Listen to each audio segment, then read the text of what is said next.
Yoga is a mirror that reflects our inner truths unfolding. This I know for sure. My personal practice began when I was born on Earth, and God blessed me with the noble gift of American Sign Language to raise loving light and awareness within humanity. All over the globe, sign language connects us multidimensionally through spatial, tactile, visual, and kinetic movements. In the year 2000, I faced various traumatic experiences, so I sought out several holistic approaches. Every time I incorporated the 5 points of yoga, such as pranayama, rest and relaxation, physical asanas, a healthy diet and lifestyle, and meditation, it always evoked a very positive healing response from within. Throughout my journey, I explored several spiritual paths. Unfortunately, I did not have a deaf teacher to guide me, but I continued on my own, exploring, observing, reading and studying, and applying a daily yoga practice. Now, before I move on, something very significant must be emphasized. The terms deaf and deafness come primarily from the white male hearing medical establishment, and this reflects a very long history of baggage in the false perception of deaf people as being quote-unquote not normal, that there is something missing or deficient in deaf people. Oh, we must pity them and we must fix them. These erroneous thoughts have continued to today, even with eugenics practices in which our precious deaf infants undergo a surgical procedure. They're not allowed to use American Sign Language. Holes are drilled in their skulls. This frightens and fools these hearing parents with the false notion that this child will be quote-unquote normalized and perfected. This is the dissemination of ignorance. It's based on privilege, wealth, profit, ego, fear, and selfishness. This violates the 8 limbs of yoga, primarily the first 3 yamas, which state ahimsa, non-harm, satya, non-lying, and asteya, non-stealing should be practiced. In the year 1993, a very significant concept was created, and that's the concept of deafhood. This term was coined by one of our very own, a deaf individual by the name of Dr. Paddy Ladd. He's from England. This is a truly inspiring statement. Dr. Paddy Ladd says that deafhood is the process of decolonizing our bodies, minds, and souls from colonization. So for me, yoga offers those resources to heal from colonization.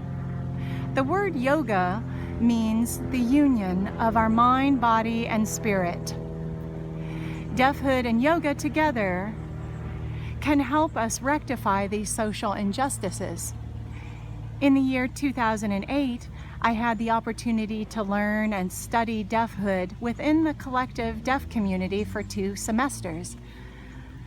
We really unpacked that term. We analyzed, dialogued, identified specific systems within our environment that either oppress us or support us as deaf individuals, and also as a cultural and linguistics community.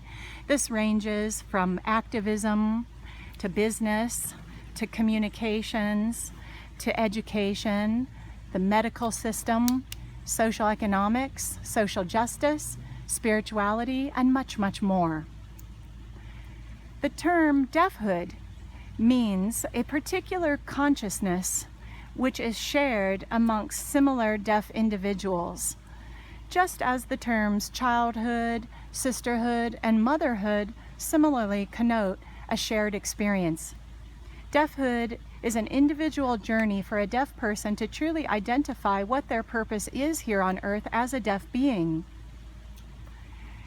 When deaf people feel truly at home in society, that will represent true success for the journeys of deafhood and yoga.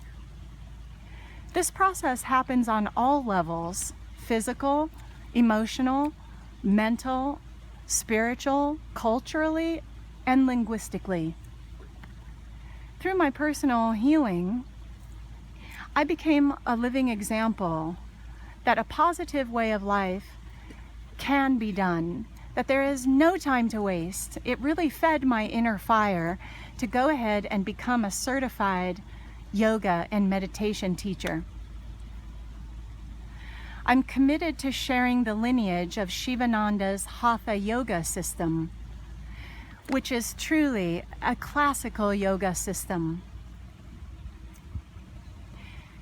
People all over the globe are suffering, and my goal is to diminish that and rid the globe of it completely, so that we can break society's chains which bond us, which program us with its false ideologies and opinions that create such inner resistance.